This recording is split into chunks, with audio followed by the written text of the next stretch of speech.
문항 66쪽입니다. 자, 66쪽 펴시면 여기서는 긍정적인 태도에 대해서 나와 있는데 앞에 거와 좀 달리 작품들이 막 나열되어 있죠. 그쵸? 여기서는 우리가 시를 보고 어떤 태도를 보이고 있는지를 이제 파악하는 연습을 할 거거든요. 그래서 우리가 모의고사 문제를 풀면 보기에 그런 내용이 나와요. 뭐 어떤 대상에 대해서 무슨 예찬적인 태도를 갖고 있다. 아니면 뭐 체념적인 태도를 갖고 있다. 뭐 이런 이제 보기가 나올 때도 있거든요. 그래서 여러분이 시를 읽고 전체적으로 어떤 태도를 갖고 있는지 파악할 줄 알아야 되거든요. 그래서 그걸 이제 연습하는 부분이 나온다라고 생각하시면 되고, 여러분이 알고 있는 단어도 있을 수 있고 아니면 조금은 확실히 몰랐던 단어들은 확실히 하고 넘어가 볼게요. 자, 네. 앞으로 가도 돼요? 그럼요. 아니, 잘 써서.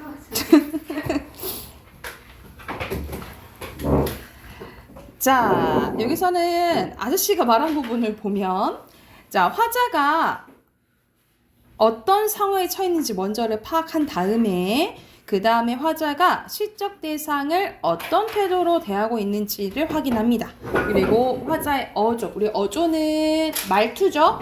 이 말투를 통해서 감정 상태를 짐작을 할 수가 있는데, 자, 먼저 나와 있는 게 경외감이네요. 같은 말로 외경심이라고도 하는데 공경하면서도 두려워하는 감정이에요. 그래서 서정주의 동천 일본이 나와 있는데, 내 마음속에 우리님의 고운 눈썹, 여기서 우리님은 뭐 사랑하는 님이 될 수도 있지만 여기서는 우리 절대자 있죠? 뭐 보통 하느님이라 하는 절대자를 얘기를 하는 거야. 그래서 우리 고운님의 고운 눈썹을 즈문 밤에, 우리 약간 눈썹 모양이 초상달 같잖아, 그치? 금은 밤의 꿈으로 맑게 씻어서 하늘에 옮겨 심어놨더니, 그러니까 달 모양이 뭐 같다 이 말이야. 나이님의 눈썹 같다 이 말이야. 동지섣달 나르는 무서운 새가, 매서운 새가 그걸 알고 나는 절대자인 줄 알고 신용하며 비켜간다라는 거야. 그래서 여기서는 절대자에 대한 약간 경외감이 나타난다라고 보시면 되고, 자, 두 번째는 공동체 의식이에요. 집단의 이익과 권위를 존중하고 공동체의 조화로운 발전을 염두에 둔 태도인데, 여기서는 떡갈나무 숲에 대해서 나오는데, 이 떡갈나무가 너구리나 오소리도 감싸 안아주고 뭐 벌레들의 알도 감싸 안아준다라는 내용이거든요. 그래서 포용적인 태도에 대해서 얘기를 하는 거예요. 포용적인 것은 나뿐만 아니라 다른 사람도 다 감싸 안는 거잖아요. 그치? 그래서 더불어 사는 삶, 공동체 의식이 반영되어 있다라고 보시면 되고, 이거와 같은 비슷한 맥락으로 공존이 나와 있네요. 공존도 혼자 사는 게 아니라 같이 도우면서 같이 존재하는 걸 얘기하잖아요. 그렇죠? 그래서 하종호 신분 일부분 나와 있는데, 여러분 하종호 시인 나오면 뭐 기억하시면 되냐면, 우리가 지금은 다문화 사회잖아요. 그렇죠? 다문화 사회에서 다른 인종들과 더불어 많이 살고 있잖아. 근데 우리 안암리에 우리가 다르다, 우리랑 다르다 해서 약간 편견도 갖고 차별도 이제 하기도 하잖아요. 근데 그런 걸 없애고 같이 살자라는 내용을 담은 시를 잘 쓰는 시인이 하종호 시인이라고 보시면 되거든요.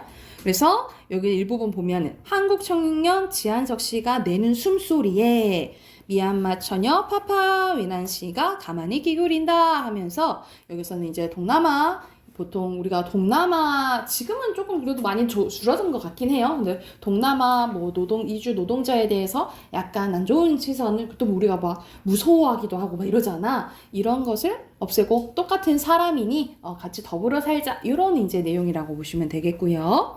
관조 나와 있네요. 관조는 여러분 관찰하는 걸 생각하면 돼. 근데 조용히 어떤 관찰하는 거야? 고요한 마음으로 사물이나 현상을 관찰해서 비추어 보는 겁니다. 그래서 산은 구강산이고 산도와 두어성이 버는데 봄눈노가 흐르는 옷 같은 물에 암사슴은 발을 씻는다 하면서, 여기서는 산도와 사슴을 조용히 이제 관찰한 거야.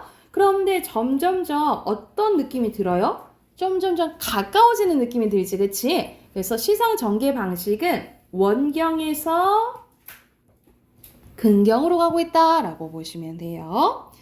그리고 5번은 기대감이네요. 어떤 일이 이루어지길 바라는 거야. 그래서 황지우의 너를 기다리는 동안인데, 너가 오기를 기다리고 있어요. 너였다가 너일 것이었다가 아니네 하면서 여기서는 기대하고 약간 오자라 실망하는 요런 감정이 나온다라고 보시면 될 것 같고요. 6번 갈게요. 6번은 깨달음입니다. 생각하고 궁리하다 알게 되는 거. 여기도 우리 유레카 같은 거잖아. 그치?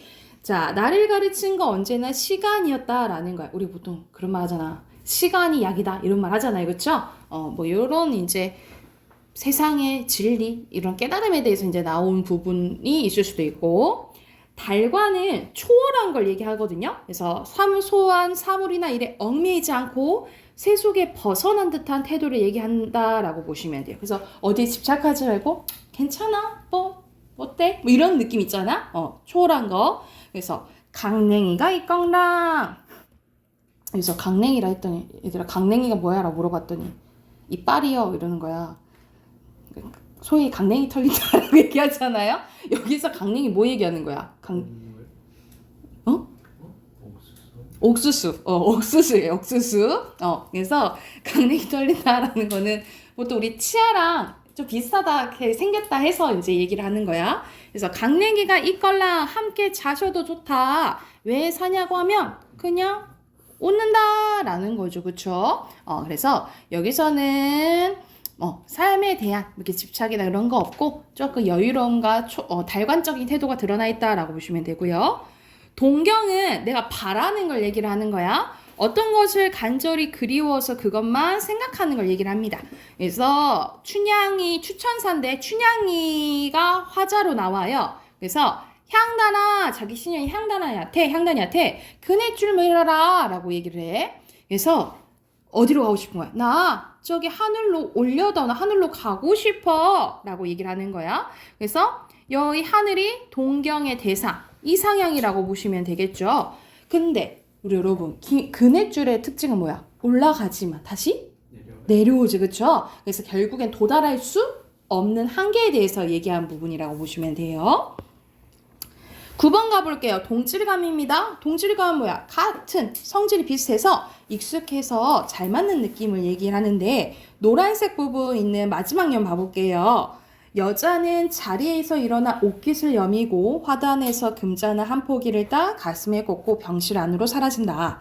나는 그 여자의 건강이 아니 내 건강도 속히 회복되기를 바라며 그가 누웠던 자리를 누워본다. 여자가 누웠던 자리에 누워보는 거야. 그러니까 말 그대로 여자랑 나랑 지금 아픈 비슷한 상황인 거죠. 그쵸? 여기서 동질감을 느끼고 있다라고 보시면 되고요.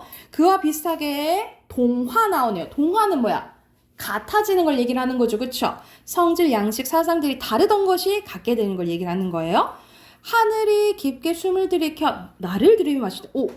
내가 숨을 들이키는 게 아니라 하늘이 숨을 들이켜 나를 들이마신다라고 표현을 했네. 어떻게 보면 주객전도라고 볼 수도 있겠죠. 그쵸? 자, 이 떡갈나무 숲을 온통 차지해버리는 별이 된 것 같다 하면서 여기서는 자연물과 내가 하나가 된 모습을 보여주고 있어요. 우리 이거 사자성어로 뭐라 하죠? 자연물과 내가 하나가 되는 거예요. 힌트? 하나가 되는 거야. 몸이 하나가 되는 거야. 한 절 해봐요. 일체. 어떤 일체? 일체였는데. 뭐뭐 일체겠죠? 그게 기억이 안 나요. 들어봤죠, 여러분? 여러분 안 단어야. 무라일체, 그렇지. 무라일체가 드러난다라고 보시면 될 것 같아요. 오른쪽으로 가봅시다. 자, 오른쪽에 첫 번째는 만족감이에요. 모자름이 없을 정도로 넉넉해서 마음이 흡족한 걸 얘기를 해요. 그래서 오늘도 잘 살았다. 하루를 아무래도 잘 보낸 거, 후회 없이 잘 보낸 것에 대한 이제 만족감. 두 번째는 설득이네요. 상대편이 이쪽의 이야기를 따르도록 깨우쳐서 말하는 겁니다. 그 까치바 따지 말아라 하고 명령의 어미가 나왔네. 그치? 왜 따지 말아라?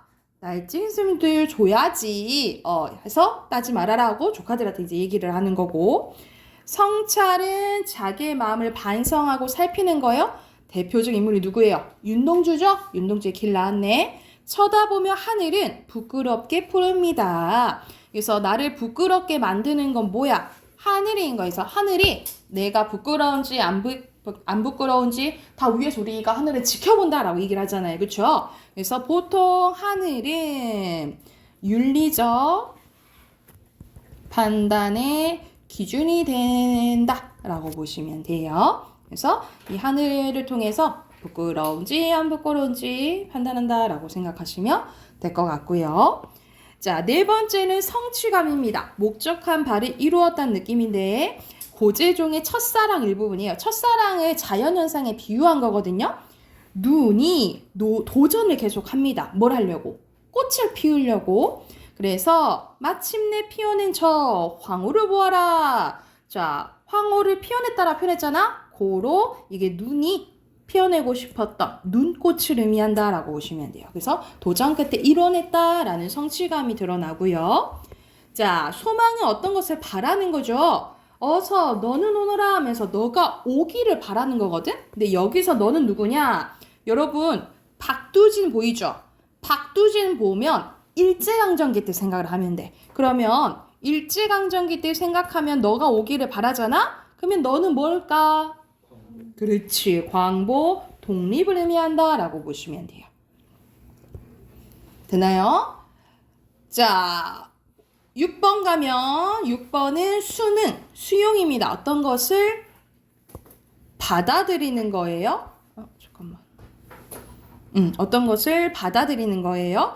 자, 이형기의 낙화인데 꽃이 떨어지는 건데 가야 할 때를 언제인가를 분명히 알고 가는 길의 뒷모습 얼마나 아름다운가. 서리법 쓰였네. 봄한철 격정을 인내한 나의 사랑이 지고 있대. 분분한 낙화, 결별이 이룩하는 축복에 쌓여서 지금은 가야 할 때래. 여러분 결별은 헤어지는 건 슬픈 거잖아. 안 좋은 거잖아. 그런데 그게 축복적이라고 표현했네. 왜 그러냐면 우리가 꽃이 떨어지면 보통 어떻게 되죠? 그 자리에 언니? 뭐가 나오죠? 꽃이 떨어진 다음에 보통 꽃이 떨어진 다음에 어떻게 돼? 열매, 그치? 열매가 나오잖아. 그런 것처럼 자, 적당한 헤어짐을 알고 가야지 더 성숙될 수 있다라는 내용이야. 그래서 축복적이다 표현한 거예요. 이게 대표적인 역설법 구절이에요. 역설법 구절이야. 그래서 지금은 가야 할 때라고 순응하고 있다라고 보시면 되고, 안도감은 모든 걱정을 떨쳐버리고 편히 갖는 마음인데 이건 특이하게 소설의 일부분이 나와 있네요. 이거 소설이거든요. 이 자식아 그동안 사람 몇이나 죽였냐? 이 자식아 사람 몇이나 죽였어? 그래 너는 사람을 그렇게 죽여봤니? 하니까 이 자식이 하면서도 속으로는 환해짐을 느끼는데 막혔던 무엇이 풀려내린 것만 같았던가. 이 대답을 듣고 아 네가 죽인 거 아니구나 라는 안도감이 느껴졌다 라고 보시면 되고요. 안빈낙돈에 가난한 생활하면서 편안한 마음으로 도를 지키는 거죠. 그래서 여기서는 초려삼간 초가집은 소박한 삶이잖아. 그치? 이렇게 소박한 삶을 자연에서 살면 안빈낙도랑 뭐 기억하면 된다 했지? 분지주. 그렇지. 이렇게 두 가지 기억해 두시면 되겠죠. 그리고 9번 연민입니다. 불쌍하고 가련하게 여기는 건데 추위와 주림에 시달려서 한 겨울 내에 움츠리고 떨며 살아온 사람들 서러운 얘기 다 있고 꽃향에 취해라 라고 얘기하고 있거든요. 여러분 신이 박두진이네. 그러면 뭐 생각하면 된다고 시대를? 일제강점기. 그렇지. 그래서 여기서는 어떤 시냐면 우리 이렇게 힘들었잖아. 이제 즐기자 이 말이야. 뭘 즐겨라? 광복을 즐겨라 라는 거예요. 자, 예찬은 찬양하는 거죠. 무엇이 훌륭하거나 좋거나 아름답다고 찬양하는 겁니다. 그래서 여기서는 청소하는 사람들에 대한 예찬적인 태도가 드러나 있다라고 보시면 돼요. 자, 뒤로 넘겨봅시다. 한쪽 더 할게요. 자, 1번 나오는 건 유대감이에요. 유대감은 서로 밀접하게 연결되어 있던 공통된 느낌이거든요. 그래서 못난 놈들은 서로 얼굴만 봐도 흥겹다 하면서 모두 한결같이 친구 같은 얼굴들 하면서 약간의 친근감, 유대감이 좀 드러나 있다라고 보시면 되고, 의지, 어떤 일을 이루고자 하는 마음이죠. 닦아라 사람들아 네 마음속에 구름 닦고, 찢어라 사람들아 네 머리 위에 덮은 쇠항아리를 찢어버리래. 그래서 우리가 요거는 어떻게 해석되냐면 신동엽 하면은 여러분 1960년대 70년대 독재 정권 때 생각을 하면 돼요. 그래서 독재 정권에 반하는 조금 저항하는 현실 참여시를 많이 썼다라고 보면 돼. 그래서 신동엽 시인 하면은 보통 현실 참여시라고 보시면 될 것 같아요. 그래서 여러분 3학년 때 했던 거 기억나죠? 보문이랑 껍데기는 가라. 껍데기는 가라 기억나죠? 기억나죠? 기억나는 거 맞지? 다 신동엽 작품이에요. 신동엽 작품이라 생각하시면 되고. 자, 일치감입니다. 남과 어우러져 하나가 되는 느낌이에요. 흰밥도 가재미도 나도 이 흰밥과 가재미를 나를 뭐라고 표현하냐면 우리들이라고 표현해. 그래서 같이 흰밥이랑 가재미랑 나랑 같다라고 보는 거야. 그래서 여기서 일체감이 드러난다라고 보시면 되고 자부심을 스스로 긍지를 느끼는 마음입니다. 송주, 소나무, 대나무, 우루리에 풍월 주인이 되었다. 나 자연의 주인 됐어. 하면서 자연에서 즐기는 모습. 그래서 자부심도 드러나고요. 자연에서의 삶의 만족감도 드러난다라고 보시면 돼요. 그리고 지조 나와 있네요. 지조는 원칙과 신념을 굽히지 않고 끝까지 지켜나가는 의지를 얘기를 합니다. 지조랑 같이 뭐 기억하면 돼? 절개 기억하면 되겠죠. 그죠? 그래서 여기서는 눈 맞아 휘어진 대를 여기선 대나무 얘기하는 거야. 누가 굽었다 하냐. 굽을 절이면 눈 속에서 이렇게 풀을 수 있겠냐 이 말이야. 세안고절은 너뿐인가노라 하면서 대나무에 대한 무슨 태도도 드러나요? 예찬적인 태도도 드러난다라고 보시면 돼요. 그래서 여러분 시를 이렇게 파악하고 어떤 게 느껴지는지를 다 봐야 돼. 자, 6번 갑니다. 지향이에요. 지향은 향하여서 어떤 목표로 뜻이 쏠리어 향하거나 그 방향으로 쏠린 의지입니다. 반대가 양이죠. 지향은 하지 말아야 될 거 얘기하는 거지. 그래서 나타샤와 나는 눈이 푹푹 쌓이는 밤 흰 당나귀를 타고 산골로 가자. 그래서 여기서는 산골로 가고 싶어 하거든요. 그래서 여기서는 산골에 대한 지향적인 태도가 드러나 있다라고 보시면 되고 친근감, 친밀감입니다. 여기서는 산에 대한 친밀감이 나와요. 그래서 나는 본시 산을 사랑하고 평생 산을 보고 산을 배우네 하면서 산을 좋아하는 것이 나온다라고 보시면 되겠고요.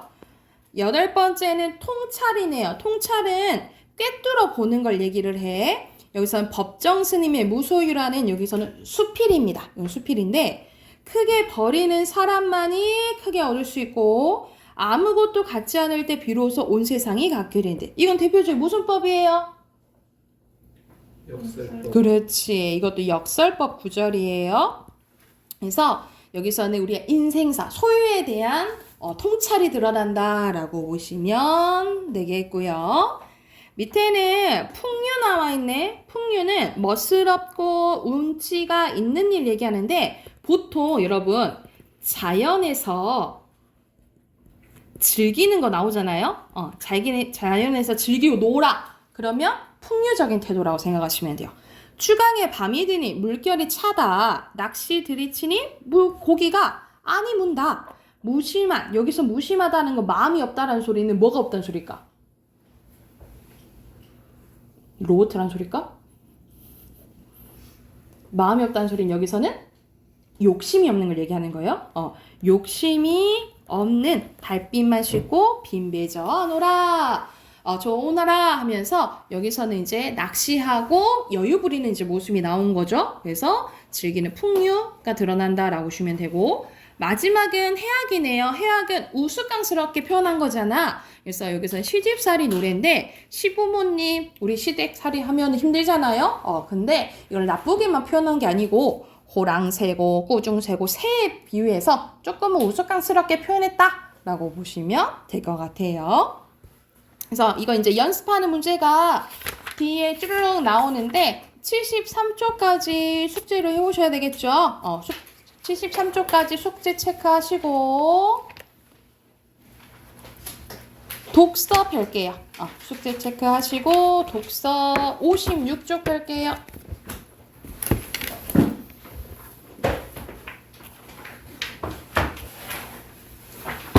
뭐지? 자, 우리 어제까지가 이론이 끝났다라고 했어요. 그래서 56쪽 펴시면 56쪽 펴시면 이제 영역별로 예시문이 이제 나오거든요. 그래서 이제 쭉 바로 문제 풀고 답하기 식으로 할 거예요. 여러분 59쪽까지 문제 쭉 풀게요. 지문은 하나거든요. 지문 하나인데 빈 칸 다 채우시고 옆에 OX 문제 풀고 뒤에 객관식 문제 푸시면 돼요. 아셨죠? 바로 문제 풀고 답하기 해볼게요.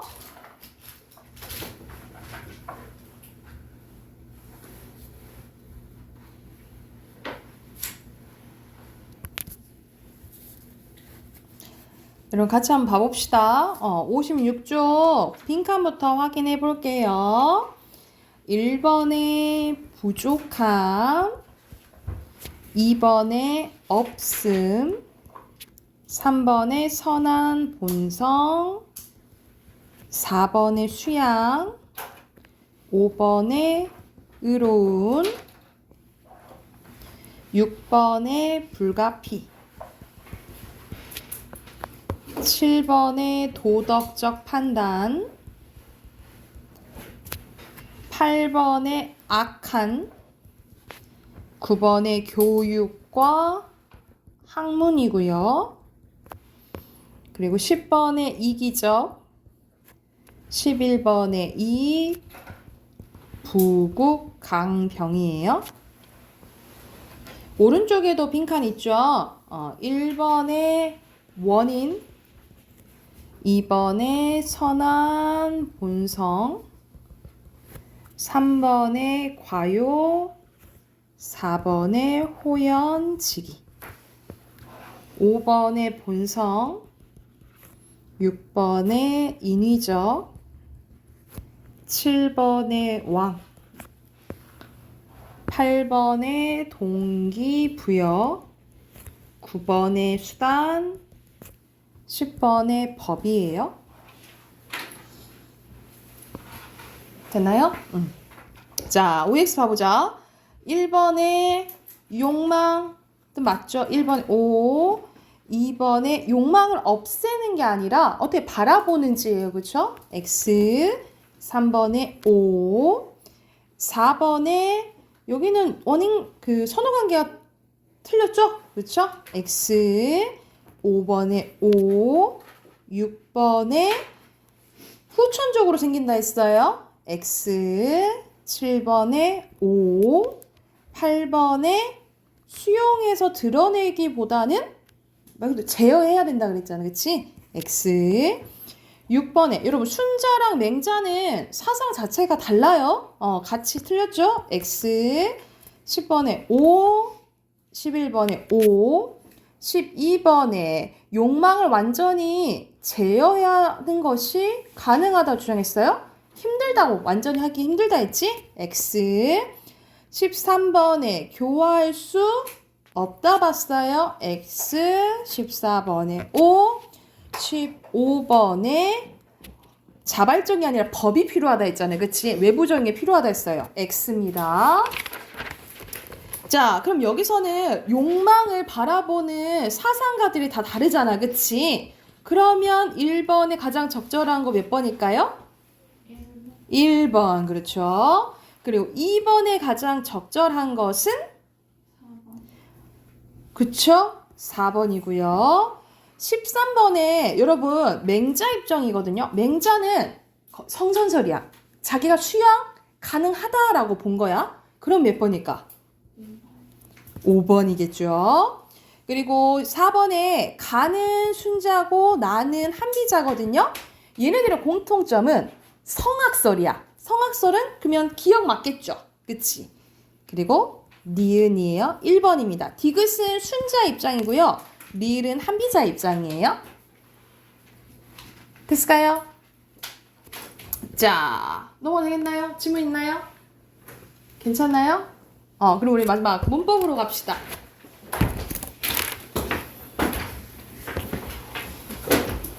문법 66쪽부터거든요. 혹시 오늘 못 풀어온 사람 손을 들라. 근데 그 진도 나왔네.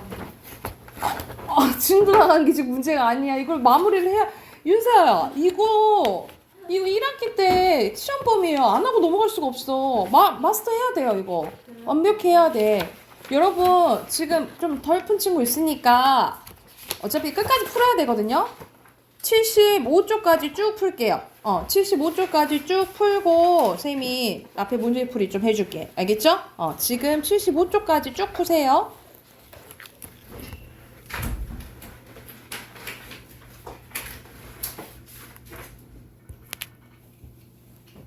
여러분 60쪽부터 지금 채점 안 돼 있거든요. 60쪽부터 75쪽까지 다 풀려져 있어야 돼요. 다음 주 토요일까지 다 풀어 오시고, 선생님 다음 주 토요일날 다 문제풀이 할 거거든요. 여러분, 여러분 이제 학교 가면 중간고사에 바로 시험범위야. 바로 시험범위니까 이거 마스터 해야 돼요. 아셨죠? 네. 그래서 쉬는 동안에 이번 주에 다시 복습하면서 문제 제대로 풀어 오세요. 아셨죠? 여기까지 할게요.